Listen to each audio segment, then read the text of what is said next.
ভোলা চরপেশন উপজেলার বুইয়ারহাট এলাকার টানা কয়েকদিন যাবৎ বিয়ের আসরে বসার জন্য খুব ক্লান্ত চেষ্টা করে নারীটি বিয়ে বসতে পারলেন সুমন নামের এই ছেলেটির কাছে।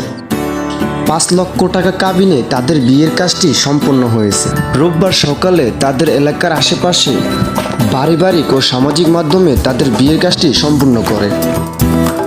বিয়েতে সুমনের বন্ধুবান্ধব সহকারে স্থানীয় গণ্যমান্য ব্যক্তিরাও উপস্থিত ছিলেন। বিয়ের কাজটি সম্পূর্ণ হওয়ায় এলাকায় স্বস্তির আওয়াজ পাওয়া যাচ্ছে। রোববার সন্ধ্যার পর তাদের এলাকায় মিষ্টি বিতরণ করা হচ্ছে। এইটা অনেক তাদের প্রেমের ভালোবাসার টানও বলছে। একই সাথে অনেকে এই বিয়ের ভবিষ্যৎ নিয়েও চিন্তা করছে, কারণ এটা অনেক কাহিনীর পরে বিয়ে হয়েছে। এই বিয়ে কি ভবিষ্যতে থাকবে নাকি বিয়ে ভেঙে যাবে, এটা নিয়েও অনেকে চিন্তিত। দেখা যাক শেষপন্থী বিয়েটি কি হয়।